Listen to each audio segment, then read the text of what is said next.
Tapi memang umur-umur yang masih belasan-belasan kan lagi masa-masa dunia mencoba hal-hal yang betul baru-baru nih kan. Itu pasti itu masa usia labil-labilnya seseorang kan. Gitu. Dan aku labilnya parah jadinya.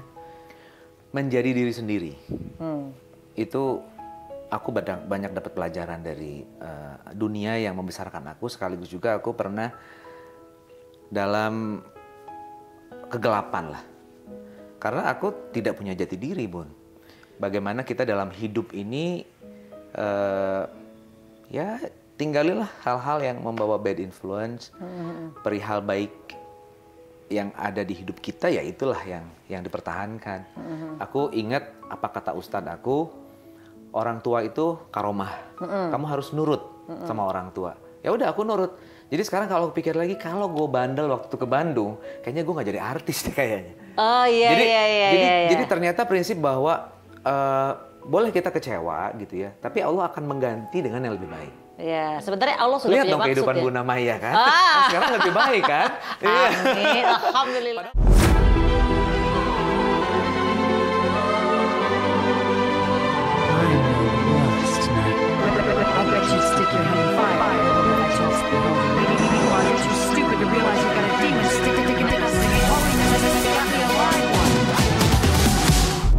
Hai guys, ketemu lagi di konten Maya Al Elul TV. Nah, bintang tamu kali ini adalah seorang lelaki yang seumuran ya. Kita sama-sama jelita, tapi masih ganteng dan masih kelihatan muda, sama kayak gue. Dia adalah bintang sinetron idola cewek-cewek era milenial. Kemudian menjadi wakil Bupati Bandung masa jabatan 2021 dan 2025. Sarul Gunawan. Yeay, thank you Bunda. Udah lo masih bisa muda aja ya? ngobrol-ngobrol. Nggak tahu ya. Ini kan akal-akalan gua Mbak, Bun, sorry. Ya, kacamata ini. Supaya mengatasi keriput-keriput yang sudah mulai muncul. Udah lama banget nggak? Udah lama banget nggak? Dulu waktu pas main sih ada lah. Tapi iya lo tuh 50 tahun kan, tapi lo bener-bener kayak masih emang nggak tahu kenapa muka lo tuh baby face banget. Kayak masih muda terus, image-nya emang muda terus ya? Nggak tahu ya, mungkin pas gua masuk ke industri di entertain itu udah tingkat 2 padahal kuliah, tapi perannya jadi anak-anak gitu kan. Iya sih, dan cukup lama, 4 tahun Jin dan Jun, terus 2 tahun pernikahan dini yang teenage gitu. Dan apa? Pokoknya dini-dini semua ya. Jadi agak memperlambat mungkin. Iya. Itu sama kayak Kak Seto. Panggil Kak aja betua ya. Apa kabar tadi langsung dari Bandung ya? Oh, alhamdulillah sehat. Dari Bandungnya sih kemarin sore aku ngurusin yayasan pendidikan aku di Ciawi Bogor. Terus baru kesini deh. Yayasan pendidikan maksudnya punya aku punya sekolah pariwisata, Bun. Oke. Wah, pariwisata. Berarti kayaknya obsesi lama lo ya itu ya? Iya, jadi gini, Bun. Aku tuh dari kecil tuh orangnya memang harus gitu, harus. Dan waktu itu lulus SMA pengen masuk sekolah perhotelan. Nggak boleh sama bapak, harus di ekonomi. Akhirnya mencari-cari peluang dan lain sebagainya, tapi masih ada dendam. Marahnya itu bahwa gue nggak bisa sekolah di pariwisata, gue harus bikin sekolah pariwisata. Gue harus punya duit dong. Nah, dari entertain ini kira-kira yang nantinya aku bisa ada penghasilan. Dan masuklah 2 tahun kemudian setelah proses casting yang melelahkan itu. Tahun 95 akhir, masuklah ke Jin dan Jun. Dan aku nabung sampai di 2001 pas pernikahan dini kalau nggak salah. Akhirnya aku bikinlah sekolah itu. Gua nggak bisa sekolah pariwisata, gue bikin sekolah pariwisata. Wah, gitu. Jadi guys, mungkin anak-anak sekarang yang nggak tahu dulu apa sih Sarul Gunawan tuh, dulu dia terkenal sekali dengan sinetron Jin dan Jun. Dan pertama kali main sinetron langsung meledak sinetronnya ya kan. Nah dia ini sebenarnya pengen masuk sekolah perhotelan, tapi nggak boleh sama bapaknya. Jadi masuk ekonomi. Iya. Terus tapi, dendam lo adalah lo akhirnya casting. Gue harus make money nih untuk bikin sekolah pariwisata. Tapi ekonominya selesai gak? Selesai dong, Bu. Oh, selesai. Walaupun 6 tahun ya. Walaupun lo gak suka karena, ya? Walaupun gue gak suka. Karena walau gimana pun gue harus mempersembahkan ini kepada orang tua. Nah pertanyaan gini, kan lo sekolah di sekolah ekonomi. Kepake nggak sekarang lo sebagai pernah jadi wakil bupati atau di pekerjaan lo? Kepake. Kepake ya? Kepake ternyata. Berarti lo nggak marah dong sama bokap? Waktu itu marahnya itu karena gue nggak bisa sekolah pariwisata, tapi memang ternyata ini hikmah ya. Sebetulnya waktu itu Bun, gue bisa aja ngelawan orang tua. Gue bisa aja tinggal di Bandung, gue udah bisa nyanyi di kafe, dapat duit. Udah sering jualan MLM, produk apalah gitu. Emang harus nyari duit untuk tambahan. Buat misalnya kalau ikut festival, bikin jasnya. Apa kan aku nggak ada duit. Orang tua aku ya maksudnya sederhana lah. Terus kemudian akhirnya aku berpikir begini, kalau misalnya aku waktu itu bandel, aku di Bandung, mungkin akses untuk ke Jakarta bolak-balik susah. Gitu. Waktu itu kan kita dari Bogor atau Jakarta ke Bandung bisa 6 jam, nggak ada tol. Karena waktu itu lo masuknya NHI. Waktu itu, pengennya NHI waktu itu. Bandung berarti kan? Iya, tapi nggak boleh. Nah, bokap maunya lo di Jabodetabek. Iya, akhirnya di swasta manapun. Dan pokoknya Jakarta, pokoknya. Iya, dan alasannya masalah biaya kuliah sih, Bun. Oke. Sebenarnya. Dan aku ingat apa kata ustadz aku, orang tua itu karomah. Kamu harus nurut sama orang tua. Ya udah aku nurut. Jadi sekarang kalau aku pikir lagi, kalau gue bandel waktu itu ke Bandung, kayaknya gue nggak jadi artis deh kayaknya. Oh iya, jadi ternyata prinsip bahwa boleh kita kecewa gitu ya, tapi Allah akan mengganti dengan yang lebih baik. Ya, sebenarnya Allah sudah lihat punya dong maksud kehidupan ya. Bunda Maya kan. Sekarang lebih baik kan. Amin, alhamdulillah. Padahal waktu itu kan kecewanya apanya itu kan wah gitu. Tapi kita nggak tahu maksudnya Tuhan apa kan. Iya, gitu. Ternyata Tuhan pengen Syahrul menjadi artis awalnya, punya nama besar dan pada akhirnya menjadi terjun ke politik jadi bupati malah ya. Dan akhirnya bisa menopang keluarga juga secara ekonomi. Itu aku senang banget ketika aku punya uang, aku ngumpulin sambil nabung bikin sekolah, sambil aku ngehajiin kedua nenek aku, orang tua aku gitu. Jadi ya berkah kalau misalnya kita hormat sama orang tua gitu. Jadi adalah pesannya untuk kalian-kalian yang nggak nurut sama orang tua, tapi orang tua yang benar juga ya. Iya, betul. Mengarahkan kalian tuh bukan berarti mereka tuh nggak sayang sama kalian, tapi sebenarnya bagus untuk kalian. Betul. Iya, betul. Oke, nah ini kemarin sempat rame pemberitaan nih, Syahrul ngelarang anak pertama buat kuliah di kampus ternama Yogyakarta. Kenapa? Apa karena lagi rame-rame kasus ijazah? Apa gimana ini? Enggak, Bun, sebenarnya. Ya? Apa karena ekonomi juga? Enggak, jadi sebenarnya aku nggak ngelarang ya. Karena kan memang yang taking careful itu kan ibunya. Aku di Jakarta ini anak nih cheating juga nih milihnya, pengennya UGM, dia pengen mandiri mungkin ya. Iya. Aku sebagai ayah dukung aja. Terus aku diskusi dengan ibunya, nggak apa-apa lah, kan namanya anak cowok cewek sama aja. Aku pengennya sama aku, kata ibunya. Akhirnya gue dengan bicara yang gue mengatasnamakan ayah ibunya, papa mama pengennya kakak di Jakarta aja. Jadi kejadian juga nih ya, antara yang kejadian sama lo, yang nggak boleh ke Bandung, anak lo juga sama nih ya. Iya, akhirnya kan tetap aku harus menghormati ibunya dan nggak boleh kita A ini B nggak boleh kan, kita harus satu dan masuk akal juga. Karena aku berpikir gini, yang ngejagain ibunya, yang tahu ibunya. Kok aku mau sok tahu aja ngebela anaknya, nanti anaknya jadi kepecah kan? Akhirnya aku mencoba untuk menerangkan ke dia, tapi dia marah dan casting. Oh, enggak, pokoknya aku nggak mau kuliah swasta. Ayo kak daftar, nggak mau. Kalau misalnya kakak nggak kuliah di negeri berarti salah papa dan mama. Itu aku gimana ya, sampai gue ke Depok nyari informasi UI, nggak ada lagi selain UI. Negeri yang memang deket sama mamanya di Jakarta kan UI. Terus akhirnya atau Bogor. Dia bukan jurusannya soalnya.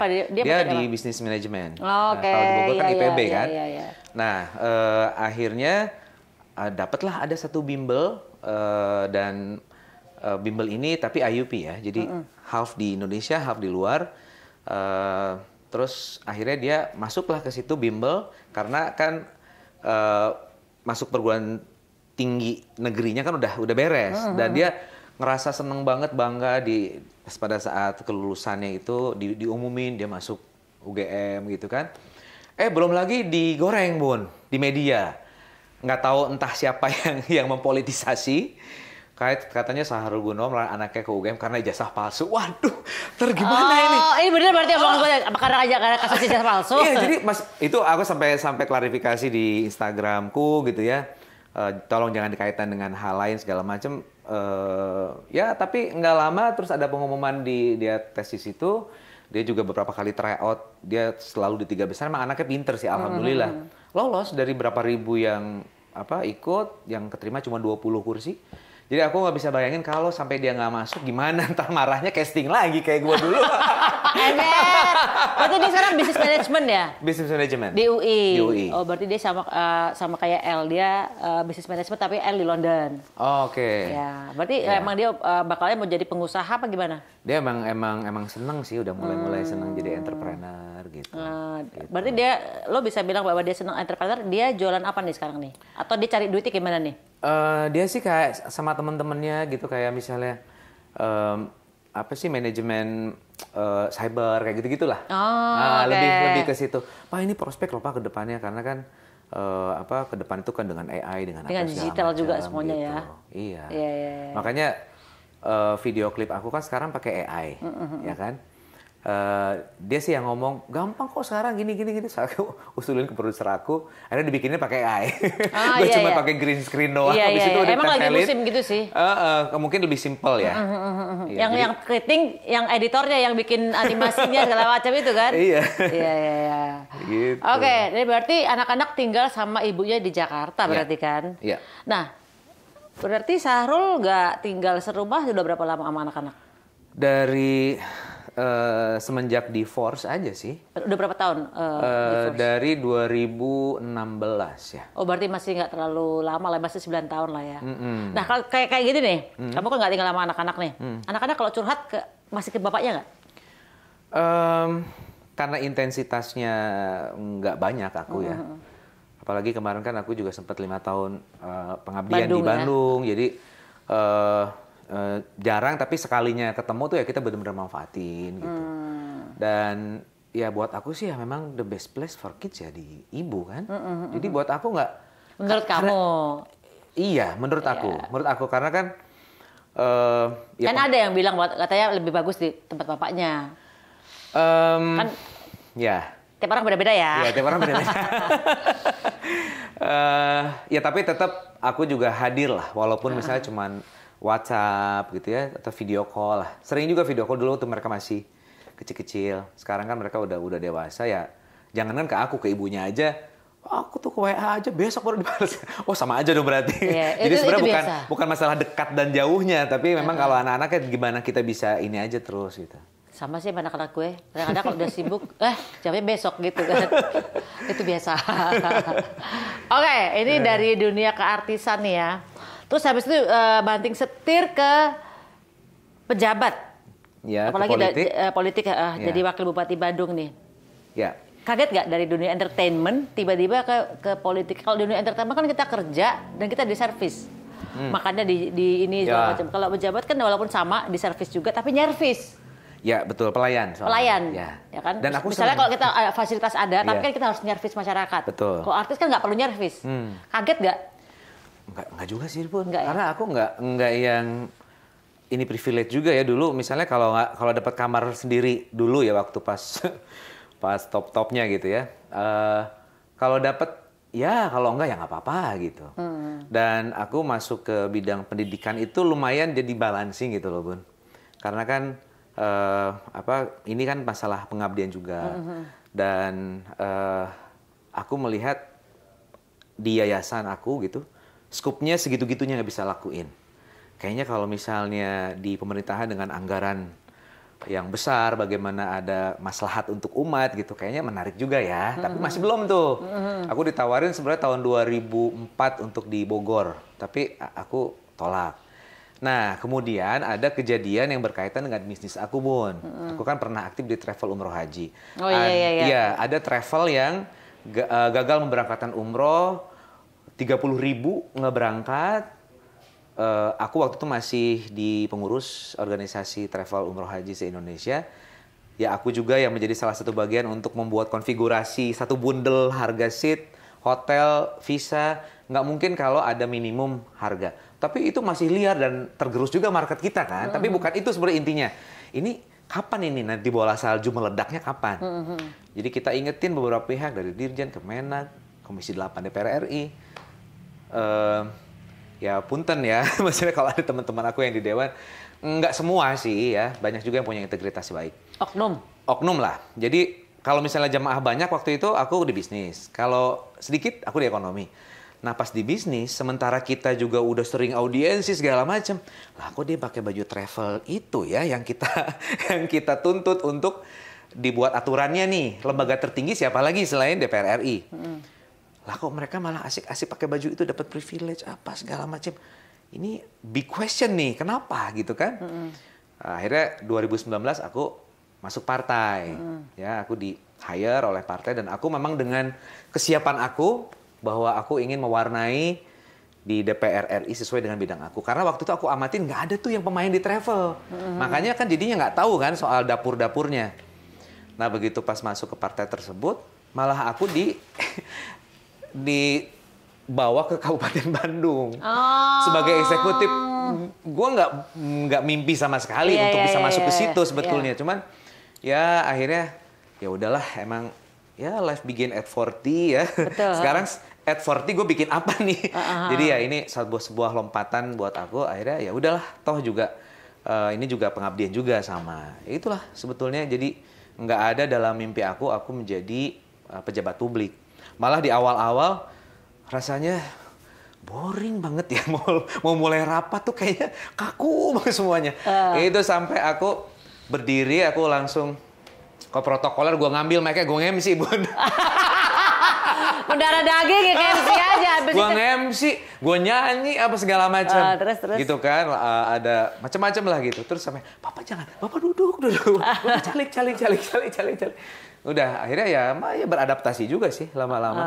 Dan seru juga karena apa ya, itulah seninya bagaimana kita memahami sebuah kebijakan yang nanti akan dirasakan oleh masyarakat. Terus bagaimana power ini didistribusikan kepada masyarakat. Dan kenapa aku nyalon lagi, Bun? Karena sejadi wakil tuh aku jadi ban serap juga nggak dibawa di mobil gitu, ditaruh di garasi. Lah gimana gue bisa bikin sesuatu atau apa? Akhirnya gue cuma keliling terus ke masyarakat karena mereka udah memilih gue, ya gue harus all out gitu kan. Ya apa aja lah kalau misalnya gue sulit untuk terkonek dengan dinas tertentu karena politis tadi, ya gue kerjasama dengan teman-teman NGO atau apalah pokoknya yang penting gue berbuat. Ada kesempatan mencalonkan lagi, terus head to head sama beliau nih, waduh mampus gue head to head. Oh sama bupati aku. Tapi di sisi lain, gue juga tidak bisa mengimplementasikan apa yang gue pengen. Gue merasa kayak, aduh, saya sorry ya, kayak misalnya. Udah lu diem aja, ntar lu gini lu dapat gini lu diem aja. Nah itu juga pernah aku ditawarin seperti itu. Udah pokoknya lu maju sebagai wakil, terus lu diem aja. Yang kerja biar yang misalnya wali kotanya atau misalnya kepala daerahnya lah gitu loh. Itu aku merasa dihinakan, Bun. Gue juga nggak mau waktu itu. Ngapain kalau gitu, nggak usah kalau gitu. Aku sampai bilang, gue bakar kapal di Jakarta untuk kesini. Munafik kalau gue nggak ingin ada sesuatu value, ya. Tapi kalau misalnya gini caranya, ya sorry. Akhirnya aku jadi public enemy. Karena kan cukup luas ya, kita kalau bicarakan politik kan dinamis sekali. Sampai akhirnya aku jadi mampu beradaptasi bahwa ya politik itu bagaimana kita seni untuk bisa masuk ke dalam sistem itu, gitu. Jadi sekarang kalau dibilang kapok apa enggak juga sih, malah aku pengen jalan lagi. Senang. Mungkin mimpi aku untuk bisa masuk ke DPR RI bisa jadi di periode berikutnya. Oke, jadi masih tetap pengen lanjut jadi bagian dari pemerintahan berarti ya? Iya, karena menarik dan kita mengambil hal yang kebermanfaatannya. Karena satu kebijakan itu ketika manfaat itu akan menjadi nilai ibadah kan. Gitu. Karena memang kondisi sekarang beda dengan zaman dulu, misalnya ketika Abu Bakar diminta untuk menggantikan Rasulullah misalnya. Sampai Abu Bakar menunjuk Umar dan Usman? Ubaidillah. Sampai akhirnya si Umar sendiri yang meminta untuk Abu Bakar tetap, karena ya beda lah.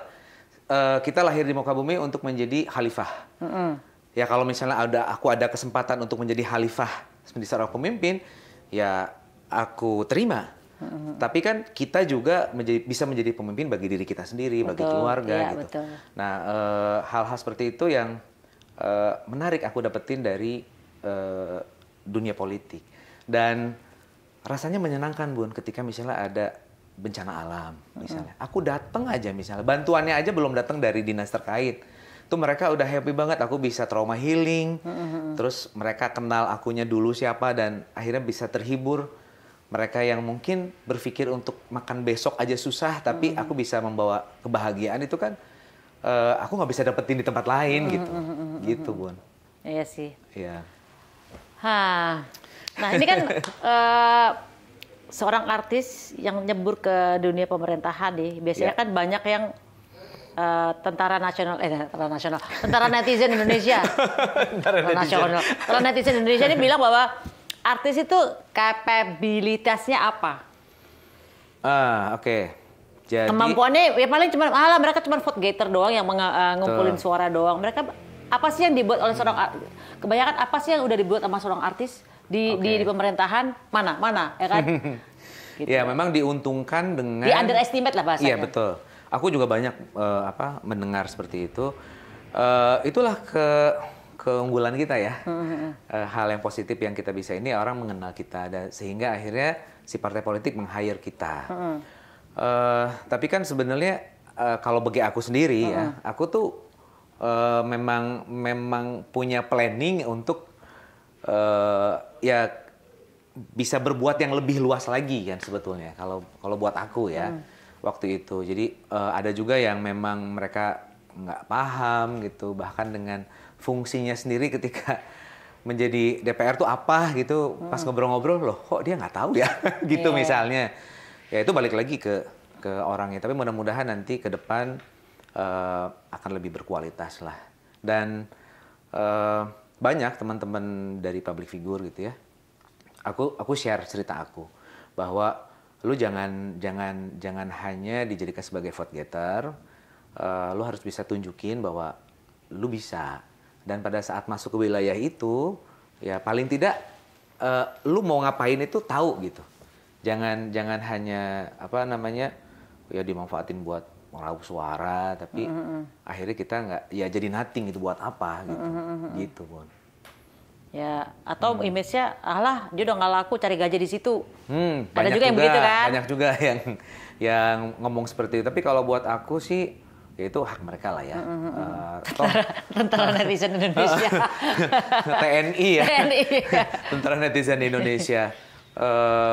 Kalau bagi aku sendiri masuk ke wilayah yang di luar yang biasa kita ini kan memang banyak tantangannya ya. Dan sekarang kan banyak nih anak-anak yang masih muda-muda untuk masuk ke politik gitu ya. Aku malah senang sih karena kan jangan dilihat dari label artisnya dong sebenarnya ya. Tapi bagaimana nantinya dia bisa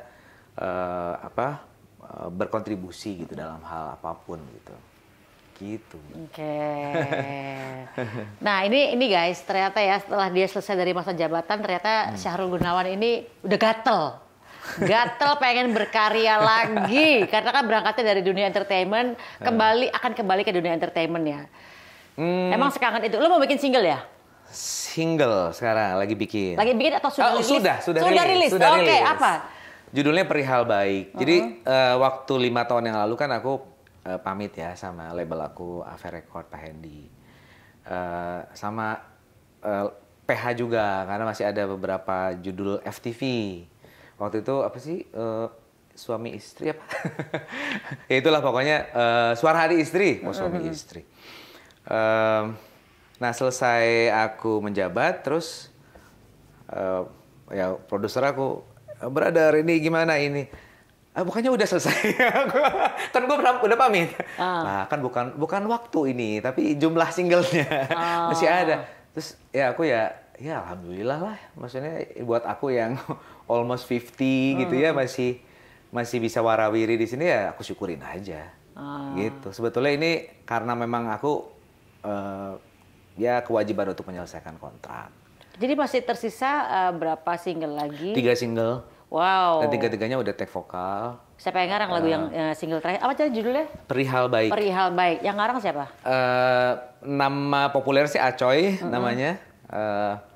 Tapi nggak tahu juga sih, kemarin katanya Ferdi Taher, terus apa yang 3 komposer itu katanya disuruh bikin lagu, yang nggak tahu juga sih untuk next-nya ya.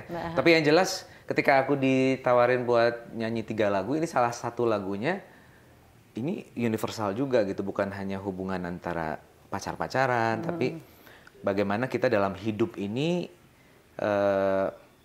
ya tinggalilah hal-hal yang membawa bad influence, perihal baik yang ada di hidup kita, ya itulah yang dipertahankan. Jadi ya kalau ceritanya sih mengenai hubungan antara kedua orang gitu ya, terus dia akhirnya harus meninggalkan orang tersebut karena tidak membawa perihal baik untuk hidup dia gitu lah. Intinya begitu. Ya gitu, kalau sekarang kan lirik-lirik zaman sekarang kan lebih bukan lagi tentang, ya oke lah masih ada galau-galau, tapi udah mulai kayak cerita-cerita tentang bagaimana cara bangkit, bagaimana semangat dalam hidup, ya kan. Betul. Udah pada sadar, karena kalau nyanyi yang galau-galau kena sendiri, entah. Jadi liriknya udah mulai kayak menyemangati hidup orang, ya kan. Iya, terus yang uniknya tuh kayak ada ini kayak ada untung rugi gitu loh. Apa ya maksudnya Dia gimana? kayak gini. Apa gunanya bersamamu yang tak bisa saling, tapi malah berpaling.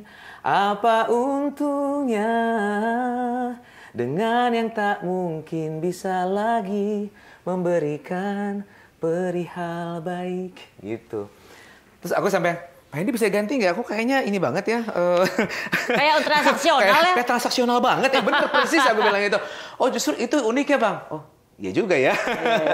Jadi karena uniknya itu, padahal sebetulnya banyak yang di label itu, votingnya itu ke ada satu lagu yang melo banget, yang gua banget, yang menjual banget. Kegalauan itu? Bukan lagu ini. Terus begitu pas mau bikin klip, lah kenapa jadi perihal baik? Ya mungkin Pak Hendy tetap kayaknya pengennya single pertama ini gitu. Oke. Gitu. Apalagi yang mau dikejar setelah rilis single Perihal Baik ini? Apakah mengejar popularitas atau tadi karena masih ada tanggung jawab utang 3 single di label? Ya lebih ke situ.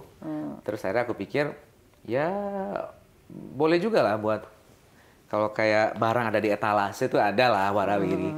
Walaupun aku nggak expect seperti dulu misalnya ya. Kayak kalau misalnya mau ada single lagi, wah harus gimana gitu. Kalau sekarang ya aku ya bagian dari mencintai pekerjaan yang dulu membesarkan aku.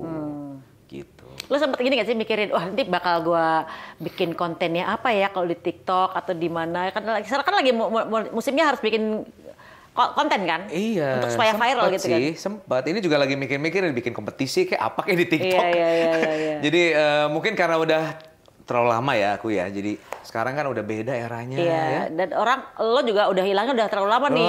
Jadi untuk angkat balik tuh harus effort lagi gede. Eder. Iya.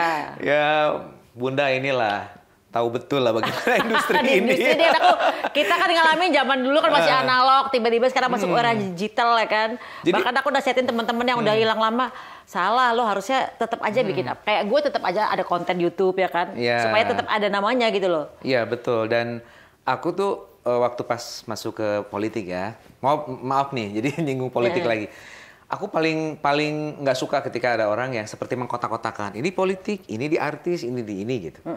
Ya gue dari kecil gue udah suka organisasi gitu kan. Aku dari SMA udah OSIS, pengurus, segala macam. Apa yang membuat orang mengkotak-kotakan antara artis, politik, dan organisasi? Tadi kan lo bilang yang betul. Dibedakan misalnya seperti apa?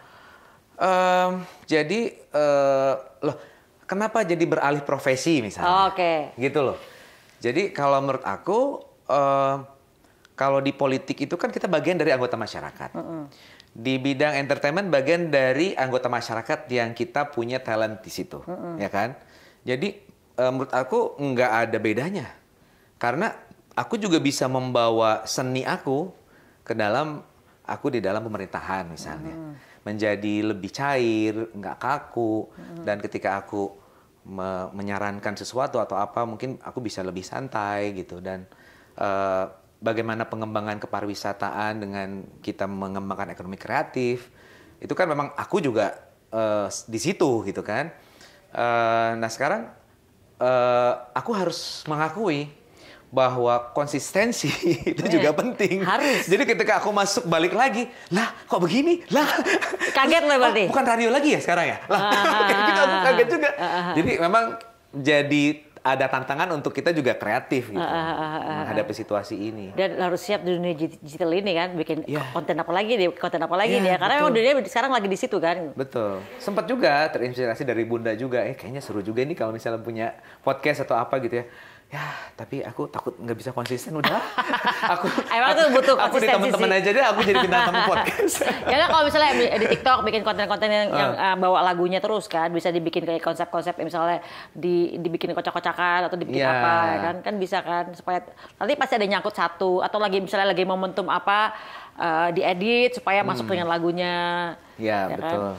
Dan terlebih memang sekarang ini situasi agak sulit buat aku, Bun. Misalnya aku di entertain terus sekarang ya semua perlu modal ya.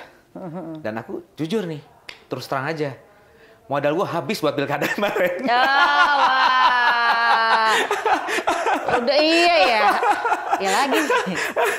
Jadi apa namanya, aku terus terang aja, aku sudah melewati hal yang konyol. Ketika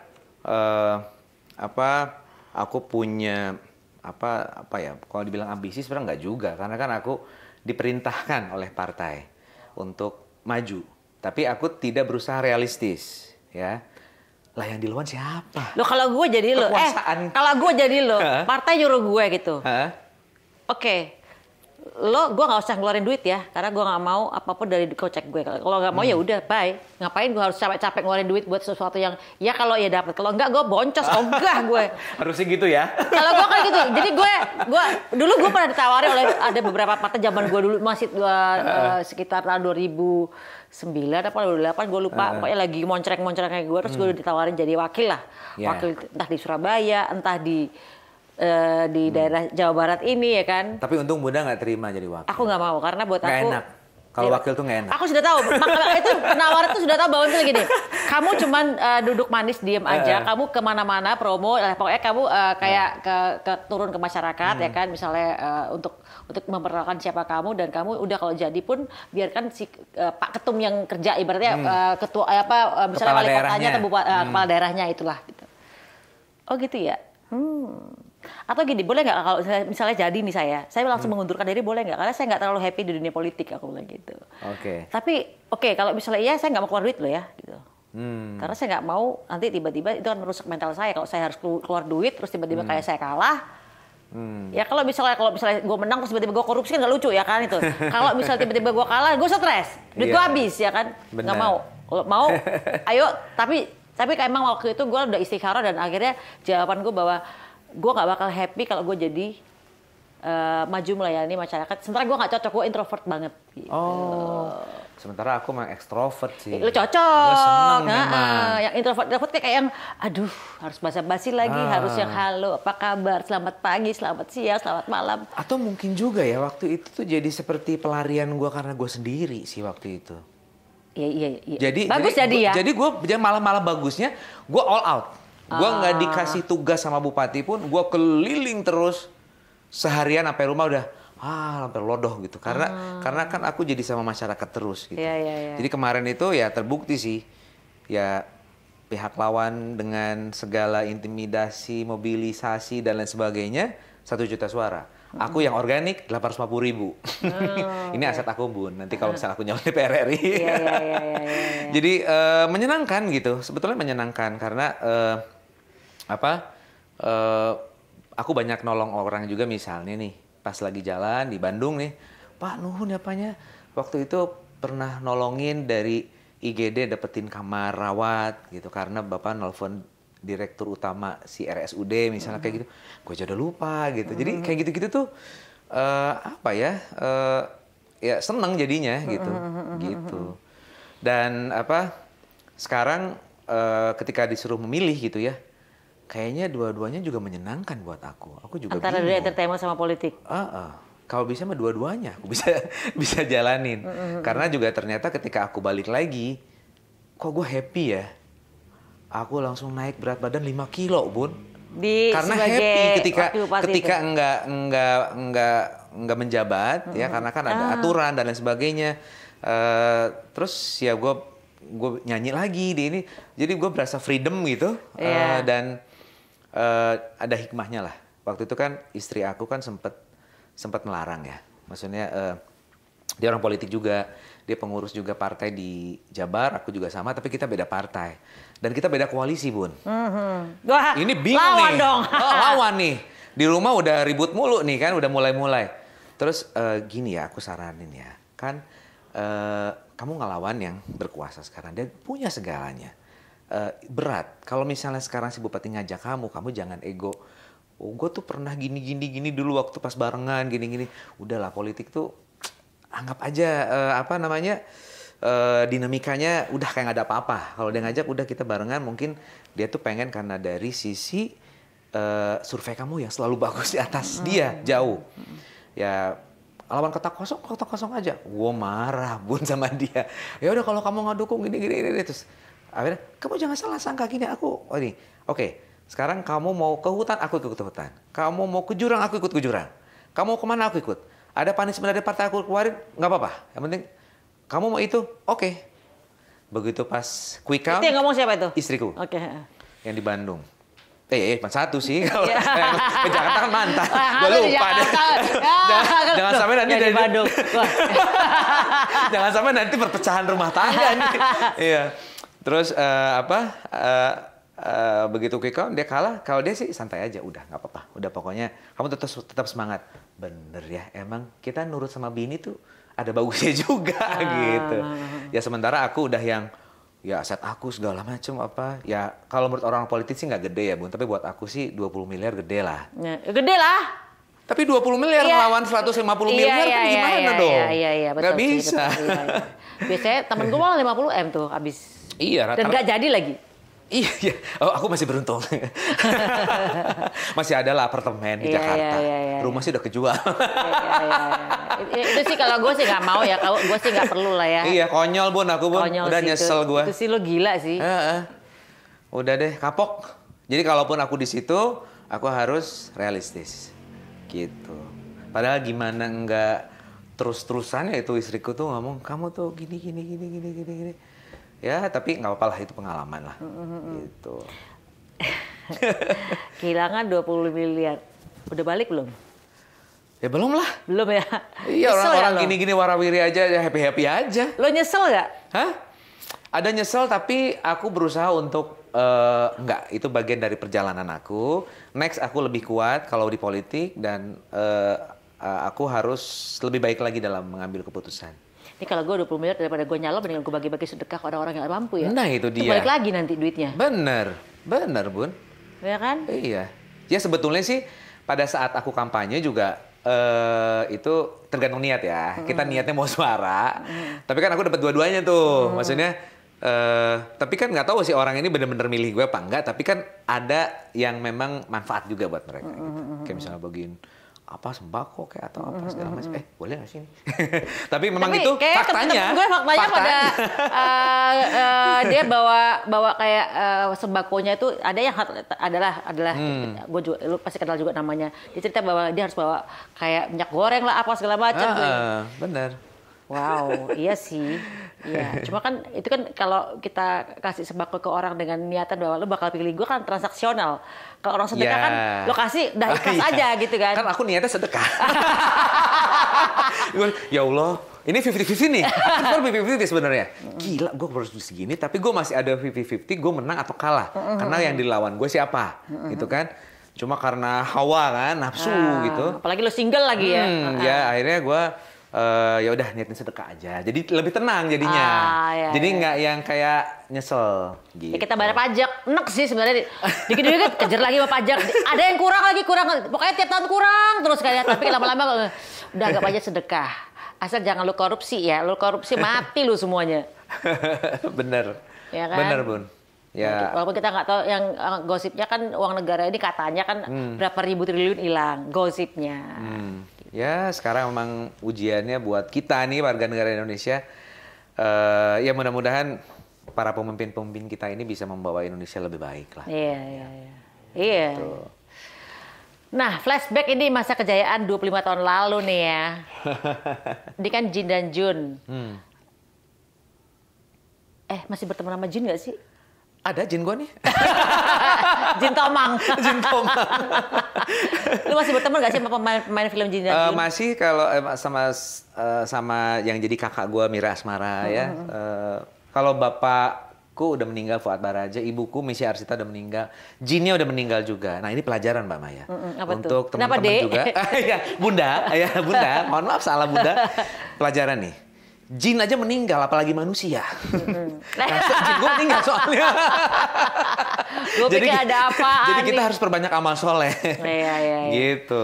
Oke, gini aja deh ngomongin tentang lo kan kita nih sama-sama udah mau menjelang 50 tahun ya. Iya. Bentar lagi kita. Bentar lagi. Apa yang bisa lo petik, yang bisa lo sharing kepada semua netizen Indonesia ini?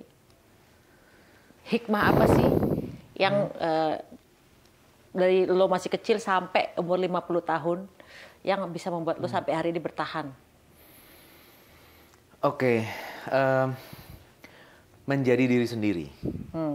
Itu aku banyak dapat pelajaran dari dunia yang membesarkan aku, sekaligus juga aku pernah dalam kegelapan lah. Karena aku tidak punya jati diri, Bun.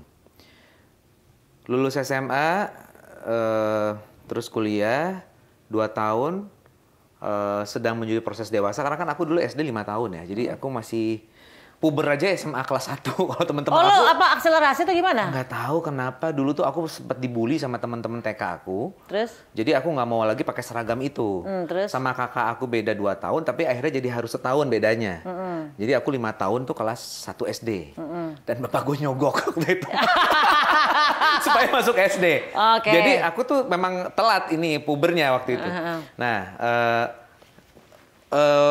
usia masih 16 itu kan 16-17 itu aku udah main sinetron dan aku mulai ngekos kan. Jadi temen kos aku tuh suka clubbing gitu kan.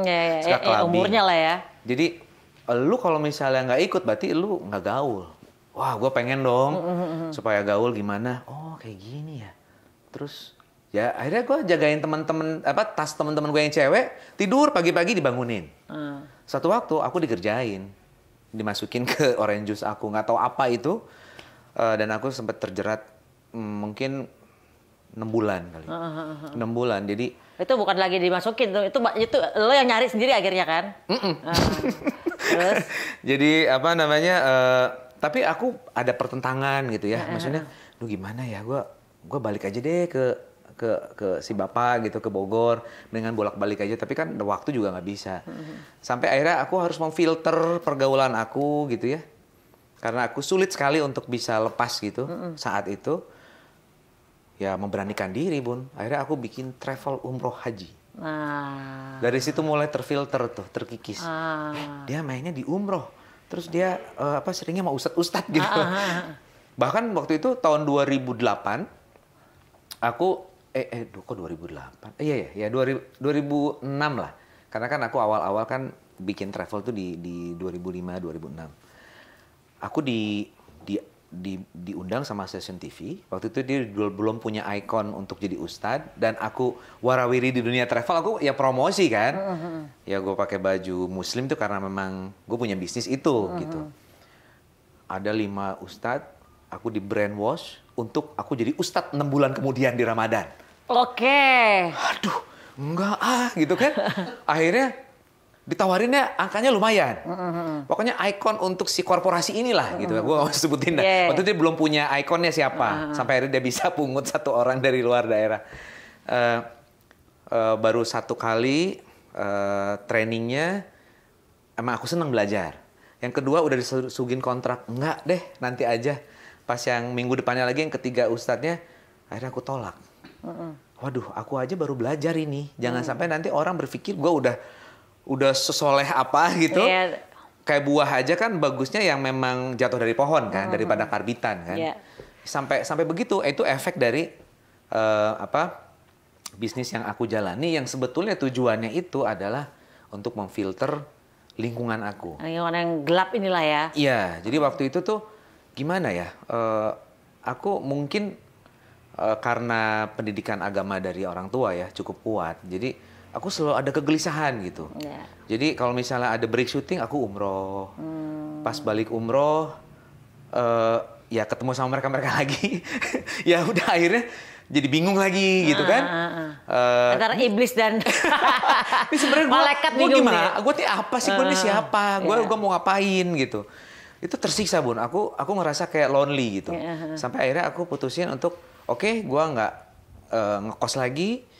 Gue pindah aja sama orang tua. Jadi di situ akhirnya lebih baik aku nanti ngumpulin duit lagi, aku beli rumah. Lebih baik begitu daripada aku terpengaruh dan ya apa ya? Ya untuk teman-teman gitu semuanya everyone is unique gitu ya. Jadi keunikan kalian itu harus dimunculkan sejak sekarang. Kalian mau siapa, apa dan mau bagaimana dan motivasi itu harus ada dari usia sekarang gitu. Usia anak-anak Gen Z yang mungkin juga kayaknya banyak yang nonton ya soalnya. Iya kalau kan campur ada Maya, ada Al, ada Dul kan gitu. Iya soalnya anak-anak bunda semuanya kan Gen Z. Dan iya. Tapi memang umur-umur yang masih belasan-belasan kan lagi masa-masa dunia mencoba hal-hal yang betul baru-baru nih. Karena itu pasti itu masa usia labil-labilnya seseorang kan. Gitu. Dan aku labilnya parah jadinya. Jadi semua deh labil masa-masa remaja itu. Karena aku udah langsung yang kalau udah masuk ke karakter itu gue masuk banget into gitu. Gitu. Jadi lu nggak pernah di tengah. Kalau nggak baik-baik banget atau buruk-buruk banget gitu. Gue pernah waktu itu main judul sinetron Anakku Terlahir Kembali. Gue suka sama perempuan lebih dewasa ya. Nggak tahu miscasting apa gimana, gue nggak ngerti. Ibu gue Tamara Blesinski. Pacar gue Desi Ratnasari. Ya. Terus? Ya jadi gue suka sama yang dewasa, terus gue mau pelajari untuk gimana. Gue naksir loh sama yang lebih dewasa waktu itu. Akhirnya, gara-gara gue bisa begitu tuh. Into deep ke perannya gitu ya. Sampai waktu itu kan gue pernah cuti kuliah waktu pas Jin dan Jun, ini awal-awal ya. Nah pas mau skripsi gitu ketemu teman-teman gue, kok lu childish banget sih? Gitu jadi karena Jin dan Junnya Jin dan Jun gue si Jun tuh jadi kayak anak kecil, iya. kayak anak SMA polos gitu. Jadi ternyata untuk seusia itu yang masuk ke karakter yang memang cukup lama itu bahaya juga kalau nggak ada mentoring ya. Gitu. Wow. Wow. Seru-seru. Oke, target karir ke depan selain tadi mau mencalonkan lagi di dunia pemerintahan. Ya, aku ingin lagi nge-build lagi ya. Nggak tahu sih. Ya kemarin travel agent demi masuk demi pilkada, gue lepas saham gue semuanya. Itu perjuangan gue dari tahun 2005 padahal. Kan konyol kan? Saya tidak ingin mengulangi kekonyolan saya itu. Terus kemudian akhirnya yang ingin aku kembangkan tuh aku di Yayasan Pendidikan. Sekarang aku ingin mengembangkan bikin bimbel untuk lolos tes CPNS, Polri, TNI, sekolah kedinasan karena memang aku ada di situ. Terus juga separuhnya juga ada sosialnya karena kita mengcover ya anak-anak yang putus sekolah gitu ya. Jadi ada keseimbangan juga lah di situ. Ingin mengembangkan di pendidikan, mungkin juga aku ingin bikin sekolah tinggi di pariwisata. Ya sebetulnya mungkin kalau aku waktu itu jadi ya sekolah gue yang gue dirikan tahun 2003 ini ya udah gitu-gitu aja gitu. Aku mikir positifnya aja lah. Sekarang kan aku bener-bener yang involve gitu ya di tengah tantangan. Kan sekolahku di Bogor.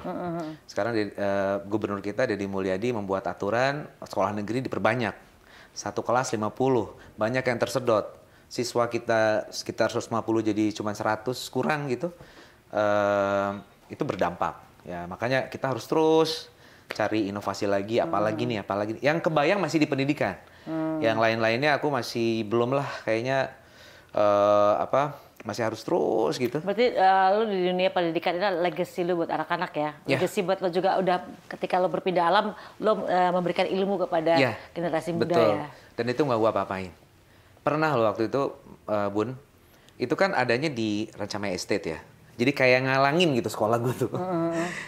Mau dibeli waktu itu. Tahun berapa itu?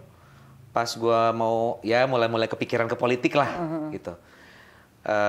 Kayaknya gini untung nih dengan gue mengalihkan anak-anak ke sekolah yang lain juga, di cover semuanya untuk kepindahannya masih untung gede nih gitu kan. Satu waktu aku ke Hotel Grand Melia ya di Jakarta, mau ketemu orang meeting Bun, hotel meeting tuh ya. Terus front office, Bapak ini Bapak masih ingat aku kan angkatan segini-gini. Gue juga nggak tahu siapa ya nih anaknya. Anak keluaran SMK Pariwisata Sagamulya di Ciawi, di kampung Bogor. Terus dia bisa berkompetisi di Jakarta. Dan gue tuh bangganya tuh nggak bisa diungkapkan dengan kata-kata gitu. Jadi jadi gara-gara lo lihat anak dididik lo ada di situ. Dia bisa memiliki kompetensi, ya mereka bisa jadi apa dari apa yang kita kasih ya ilmunya gitu ya. Terus mereka bangga gitu. Ada yang kerja di Dubai, ada yang di mana segala macam.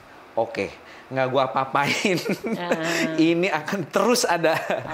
Gitu dan akhirnya yang menyelamatkan gue sekarang adalah sekolah itu. Yang lainnya blast ke politik dan kalah. Iya. Sebenarnya sih Bun, ya ini aku bukannya karena ada di podcast ini ya. Aku sebenarnya nggak mengejar semata-mata kekuasaan sih Bun, karena aku merasa bahwa ya kalau lu ada di eksekutif ya harus ada di top leader. Kalau enggak lu susah untuk bisa mengimplementasikan apa yang ada di kepala lu gitu kan. Betul. Bagaimana mindset ya. Kabupaten Bandung kan emang dekat dengan Kota Bandung. Ketika misalnya kita bicara atraktifnya, amenitiesnya dan lain sebagainya, dah deket ka kota mah di dia mah geus orang mah kieu. Ya nggak bisa gitu dong. Bagaimana kita bisa meningkatkan PAD? Bagaimana misalnya ekonomi kreatif kita bisa masukkan dengan IOIO di Jakarta misalnya. Kita punya gedung budaya, nggak ada agenda tahunan misalnya. Kita punya Jalak Harupa tapi nggak punya gedung parkir buat konser, macetnya kayak apa, gitu kan? Terus di sana ada Kawah Putih. Gue tuh ngebayangin, kayaknya gue bisa deh dibikin kayak Kawah Ijen, kayak jazz festival gitu. Nah kan nggak bisa Bun kalau bukan kita yang memang backgroundnya di sini, terus kita bisa bikin sesuatu yang berdampak ke masyarakat. Jangan sampai program itu basa-basi, misalnya desa wisata hanya untuk ngabisin anggaran apa segala macam, terkonek nggak dengan bagaimana nantinya kita bisa membawa wisatawan, ya, bagaimana nantinya misalnya ngambil wisatawan yang dari kota Bandung untuk bisa masuk ke kita misalnya, ya kayak gitu-gitu. Jadi seru buat aku sih seru. Jadi memang ada passion juga, dan ketika aku masuk itu niat aku ingin juga bisa real gitu bukan lu hanya lihat gue sebagai artis sih sebelumnya gitu, nggak juga sih sebetulnya gitu. Ya. Oke, baiklah. Mudah-mudahan sekolahnya tetap makin gede ya. Amin. Karena kan bikin di Jakarta.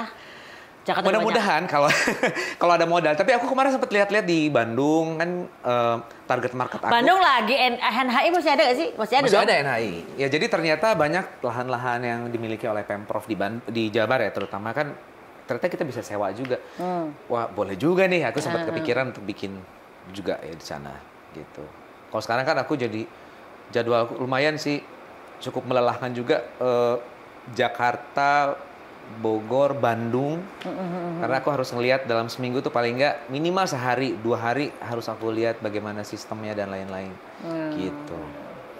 gitu Bun. Sekarang jadi fighter untuk menciptakan rupiah karena gagal pilkada. Ya, tadi kan bilangnya masih pengen kan? Tapi harus lebih cerdas. Harus lebih cerdas. Nggak 20M layang ya? Iya, kemarin aku bodoh banget. Iya sih. Udah uangnya balik ya? Amin.